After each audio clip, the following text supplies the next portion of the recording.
Wednesday morning அன்றைக்கி breakfast வந்து ஒரு ஹை ப்ரோட்டீன் சாலட் தான் பண்ணியிருந்தேன்.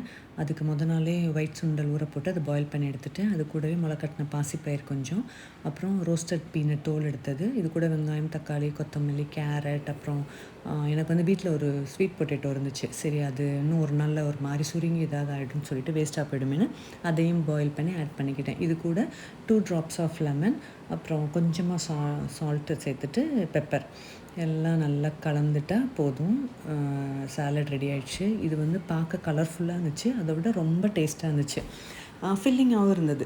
ஸோ வாசுக்கு வந்து இது ரொம்ப பிடிச்சிருந்துச்சி. பட் அவர் என்ன சொன்னார்னா ஸ்வீட் பொட்டேட்டோ மட்டும் ஆட் பண்ணியிருக்க தேவையில்லை அப்படின்னு சொன்னார். அவருக்கு ஸ்வீட் பொட்டேட்டோ ஆட் பண்ணி பிடிக்கல போல், எனக்கு அதுவே ரொம்ப பிடிச்சிருந்துச்சி. நல்லா சாப்பிட்டுட்டு ஆஸ் யூஷுவல் ரொட்டீன் ஸ்டார்ட் பண்ணிவிட்டேன். நம்ம சேனல் பிடிச்சிருந்தால் சப்ஸ்கிரைப் பண்ணுங்கள். இது கூடவே இன்னொரு வீடியோவும் வருது, அதையும் பார்த்து என்ஜாய் பண்ணுங்கள். வா இங்கே வா, அம்மாட்ட வா. வா சமிந்தா, கேக் பார், தம்பிக்கு கேக். தம்பிக்கு கேக். வாங்க வாங்க. அந்த தனாண்டி சாப்பிட்றாங்களா? வந்துருவா.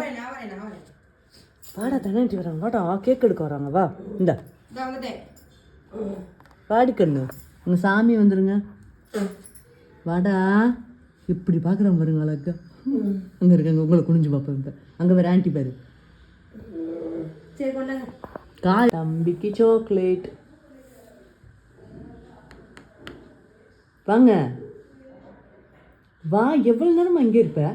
வா விடிய வாங்க, நீ வந்தா தான் தருவேன். வா வெளில வா, வா விடிய வந்தா தருவேன், இல்லைனா போ. அக்கா இருந்தாங்க, நீங்கள் சாப்பிடுவீங்களா? ஷீரோக்கு வேண்டாமா? ஷீரோக்கு வேண்டாமா? வா வெளில வா, வெளில வா, அம்மா தர்றேன், வெளில வா. இந்த வச்சிருக்கேன் பாரு அம்மா கையில்.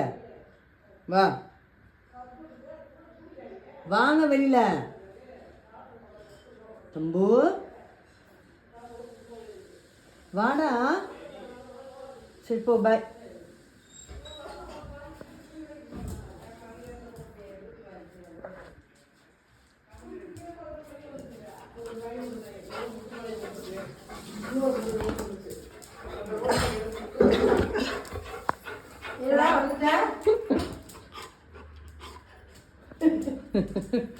அவனோட சாக்லேட்டு அதுதான் வந்துட்டான்.